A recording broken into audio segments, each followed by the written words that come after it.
just like to give you a response to the report from the Northern Ireland Affairs Committee.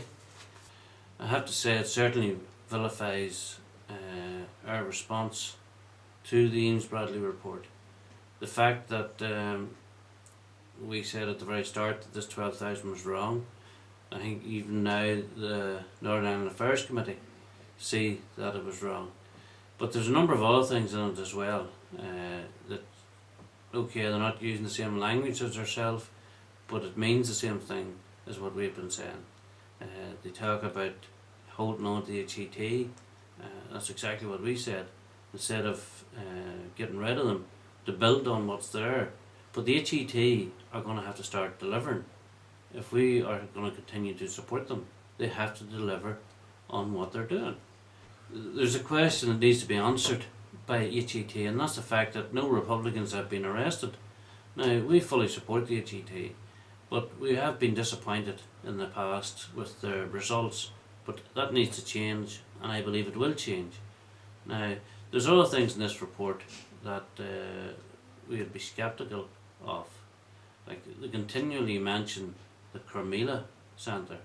Well, with the greatest respect to the Cormeela Centre, I don't think they're in touch with reality, especially in areas like South Armagh and Tyrone and Fermanagh. I don't know why they keep referring to them, because I believe ourselves done a very good response, not only from FAIR, but a number of other victims groups in Northern Ireland.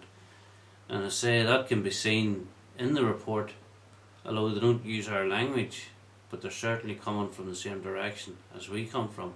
They also talk about healing through remembrance quite a bit in this report. Again, I don't see where they get the justification for that, but if they want to use them and change the wording slightly, that's fair enough. At the end of the day, we got the result that we wanted, and that was the fact that the £12,000 would not be paid out, plus this whole issue of inquiries has to be knocked on the head. I think they recognise that fact as well. You either give inquiries to everybody or you give it to nobody, one or the other, and I think that's a fact that they now realise.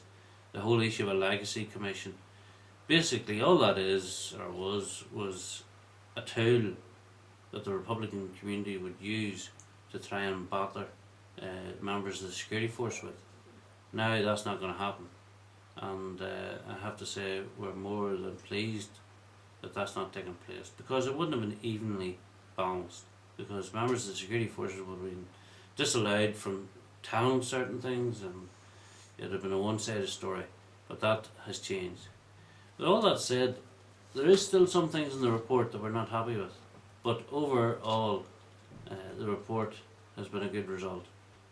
Again, I say it shows what can be done when the unionist community and the law-abiding community stand up and speak as a one, and that's what's happening here with the victims. We spoke as one, and people from the nationalist community as well agree with a lot of the things that we said. This just wasn't solely people from the unionist community.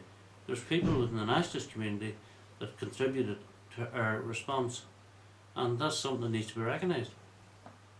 Again, I say that, you know, the Eames Bradley was an attempt by the government, not just by the Eames Bradley, but by the government, to try and implement a process in Northern Ireland that would undermine the security forces, it would undermine the history, it would undermine our culture.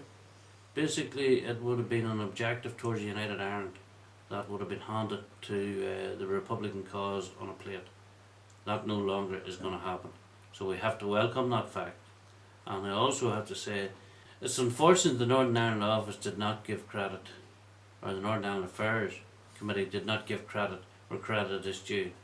The input that we had into this consultation with the Northern Ireland Affairs Committee was enough for them to see that there's no way that the Eames Bradley was sellable to the majority of the community in Northern Ireland.